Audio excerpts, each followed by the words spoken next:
Est-ce que tu penses pas que le soja à la con qui est cultivé à l'autre bout du monde, est-ce que ça pollue pas plus que la méchante vache qui va péter? Mais enfin, je me dis, on marche sur la tête, on est dans de la folie. Allez Goulu!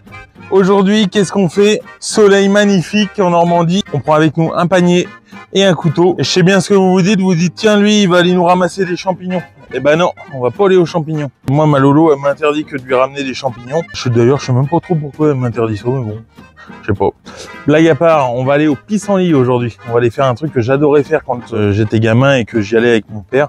On va aller ramasser des pissenlits et je vais vous montrer qu'on peut très bien se nourrir pour pas trop cher. Passer un bon moment en plus, c'est très très sympa. Allez hop, on y va. Alors tu vois, on va aller au pissenlit, donc ce qu'il faut c'est trouver un voisin sympa qui a un herbage. Donc là où il y a des vaches de préférence. Et lui demander l'autorisation bien sûr parce qu'on fait rien sans autorisation. Donc là mon voisin il a été super sympa, il m'a permis d'aller au pissenlit aujourd'hui. Donc voilà, on va aller ramasser les pissenlits. La bonne saison pour aller au pissenlit c'est plutôt on va dire courant mars, février-mars, quand les débuts des beaux jours arrivent. En fait c'est une plante qui va pousser dans les premières, un peu comme l'ail des ours. D'ailleurs l'ail des ours, tu sais pourquoi est-ce que ça s'appelle l'ail des ours? Parce qu'en fait c'est la première plante qui pousse en sous-bois au printemps. Et on a, pour la légende, en fait, ça explique que les ours mangeaient ces premières plantes quand ils sortent d'hibernation. C'est les premières plantes qu'ils trouvent, donc du coup, ils s'engouinfrent. Et c'est pour ça qu'on appelle ça l'ail des ours, tout simplement. Mais là, on est venu pour parler pissenlit aujourd'hui. Alors la chose importante, ça va être de bien garder les yeux ouverts, regarder au sol. Ce qu'on cherche, c'est à repérer les pissenlits. Donc là, par exemple, ça, on peut voir, ça, c'est pas un pissenlit, c'est un chardon. Un pissenlit, ce que nous, on cherche, c'est pas à trouver des gros pissenlits, c'est à trouver des petits pissenlits, en fait, qui sont à peine sortis, d'accord? Donc ça va pas être si facile que ça. Peut-être là-bas, on va peut-être aller sur l'autre versant. On va passer par le gué là-bas. Alors là, comme tu peux le voir, là, ici, là, il y en a, tu vois. Regarde, là, ici, on en a, là, ici, tout petit, là, ici, je sais pas si tu arrives à le voir comme il faut. Et là, en fait, l'idée, tu vois, c'est de tourner autour comme ça pour le déraciner. Hop. Et ensuite on récupère que le petit pissenlit. Donc là celui-là il est un petit peu vert mais bon ça va aller, ça mélanger avec les autres ça va aller. L'idée c'est vraiment d'avoir des jeunes pousses. C'est pour ça qu'on vient à cette saison là parce qu'en fait quand on a les jeunes pousses comme ça il n'y a pas la floraison. En fait il n'y a pas le côté amer qu'il y a dans le pissenlit à l'état naturel. Et ensuite on va se faire une petite salade avec ça. Donc voilà, donc je ramasse quelques-uns comme ça et puis ensuite, l'idéal, le mieux, c'est de les trouver dans les taupinières, comme ça ils ont beaucoup de blanc, en fait, quand ils sont dans les taupinières ou dans les bouses de vache. Là, c'est vraiment là où ils sont le mieux. Alors on va me dire, ouais, t'es dégueulasse, tu manges des choses qui viennent des bouses de vache. Je peux te dire qu'il y a d'autres choses que certains font qui sont beaucoup plus dégueulasses que ça. Bien sûr, les pissenlits, on va les laver et puis il y aura aucun problème. C'est pour ça qu'on a un couteau. On essaie de les prendre au plus profond. Hop là, pour avoir vraiment beaucoup de blanc comme ça. C'est ça l'idée. Allez, zou, viens, on va aller voir plus loin. Il est en train de fleurir, donc celui-là, il va pas être bon à manger, tu vois. Il va pas être agréable, il va être amer. Donc celui-là, je le prends pas. Pas grave, les vaches le mangeront. Ça, c'est des tops, ça, c'est des tout jeunes. Des tout jeunes pissenlits comme ça. Ça, c'est vraiment le top. On va se régaler tout à l'heure. Ah la vache, la terre est basse. Celui-là, il est monté, c'est pas beau. Moi, ça, c'est pas beau, ça. Hop.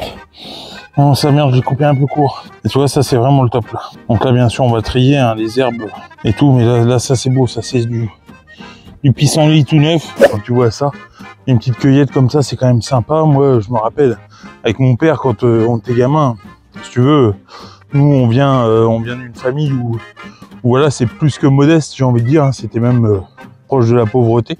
Mais malgré tout, on n'a jamais manqué de nourriture. Ouais, alors, c'est sûr que des fois, j'ai eu de la frustration quand j'étais gamin sur le plan technologique parce que bon, mes parents n'avaient pas d'argent pour m'acheter une console ou des conneries comme ça.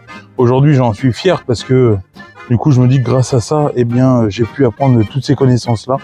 D'ailleurs, je remercie mon père parce que c'est lui qui m'a transmis toutes ces choses-là. La cueillette des champignons qu'on faisait ensemble, des choses comme ça.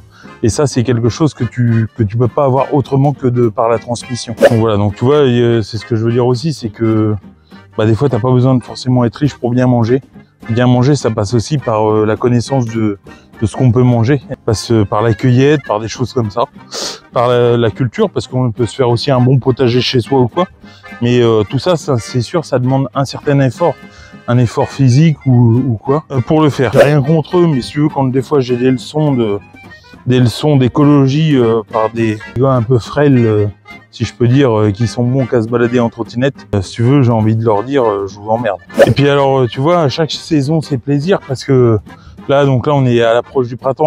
On est en fin d'hiver, c'est le pissenlit. Au mois de mai, là, par exemple, il y a l'époque des mousserons. Donc ça, c'est les petits champignons qui poussent dans les prés.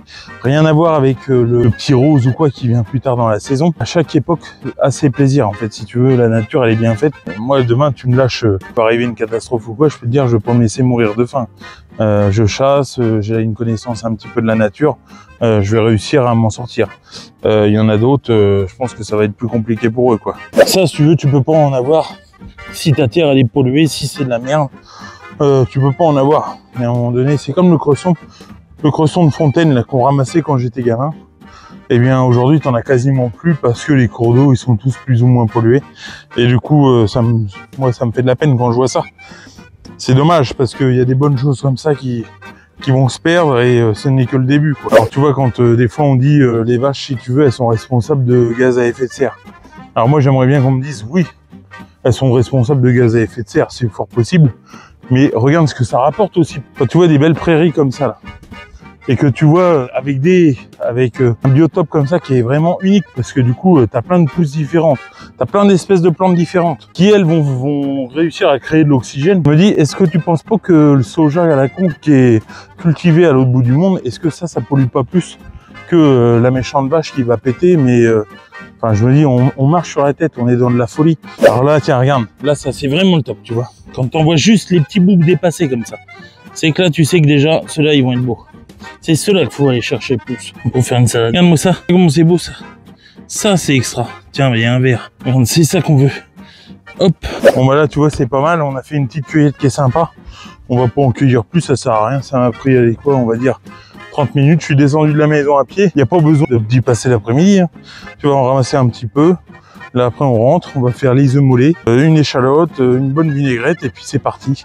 Ah, ça, c'est un bon plat, tu vas voir. Tu vois, alors, je vais en profiter aussi en même temps pour remercier mon père, parce que c'est mon père qui m'a appris ça. Moi, j'espère bien que mes enfants, je vais pouvoir partager ces moments-là avec eux, leur faire voir ce que c'est que d'aller aux champignons, d'aller au pissenlit. Donc ça, tu vois, mon père, il a pas fait que des bonnes choses dans sa vie. Mais ça, je trouve ça génial. Je suis content et je suis fier qu'il m'ait transmis ça. Alors, je sais très bien que il va regarder la vidéo, il va être super content parce que lui, une de ses plus grandes fiertés, c'est nous, ses enfants. Du coup, comme quoi, tu vois, t'as pas tout raté dans ta vie, t'as aussi fait ça, quoi. Tu nous as fait nous et tu as pas tout raté, c'est déjà bien. Tu vois, là, maintenant, il nous reste plus qu'à les éplucher. On vient de rentrer, c'est juste qu'on va les éplucher. Donc, pour ça, c'est simple. On enlève en fait la racine. On garde que le côté beau du pissenlit. On regarde s'il n'y a pas de feuilles un peu fanées. Tu vois. On garde que cette belle partie du pissenlit, tac. Puis on fait ça sur tous, hein. Donc voilà quoi, ça se fait bien. Si je fous les épluchures à côté de l'essuie-main, je sais pas trop à quoi ça sert. Et donc là, voilà, maintenant il ne reste plus qu'à les laver. Donc dans une eau bien vinaigrée, hop, on les lave. Hein. J'ai déjà changé 1 ou 2 fois d'eau. Donc là ça va être bon, ça va débarrasser tous les petits parasites ou quoi, un petit de la terre qui reste. Donc là je suis en train de ciser ma petite échalote, je vais faire ma petite vinaigrette. Mes œufs sont en train de cuire. J'ai fait rissoler mes lardons tout à l'heure. Donc là, il me restera plus qu'à dresser ma salade à la suite. J'attends juste que les œufs soient finis de cuire pour pouvoir dresser ma salade avec les œufs tièdes dessus, c'est super bon. Hop, donc là, une petite vinaigrette bien moutardée, parce que moi j'aime bien la vinaigrette quand elle est un peu relevée. Tac, nickel. Ils sont bien ensaucés, c'est bon comme ça. Après, pour le dressage, c'est simple. On se fait une belle assiette comme ça, tout simplement. On va foutre quelques échalotes là-dessus. Ça, c'est parce que ça c'est bon, comme ça. Alors il y en a qui vont me dire c'est une omelette de lardon, c'est pas une omelette de pissenlit. Ils ont pas tort, j'adore ça les lardons. Et donc, et puis voilà, des petits œufs mollets, tu vois. Tac, tout simple. Hop là, regarde-moi ça. Cœur coulant encore légèrement. Moi je les fais 7 minutes, mes petits œufs mollets comme ça. Voilà. Tac. Vas-y, on les recoupe en deux. Donc là, tu vois, là j'ai fait un repas pour un soir.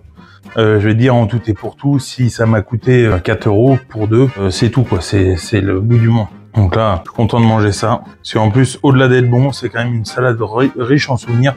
Je pense que je suis pas le seul à avoir connu ça chez les grands-parents, de manger des salades de pissenlit. C'est divin, c'est vraiment excellent. Tiens, d'ailleurs, est-ce que vous savez pourquoi est-ce que on ne coupe pas la salade avec un couteau? Pour la simple et bonne raison, donc ça date de l'époque où les couteaux étaient en argent ou alors en fer, en acier. Du coup, ils étaient pas en inox. Et du coup, ça les oxydait que de couper la salade avec la vinaigrette. Donc c'est pour ça qu'on ne coupe pas la salade avec un couteau. On la plie et ça se mange On est templier. Je savais bien que j'aurais dû mettre mon tablier, putain j'ai fait une tâche.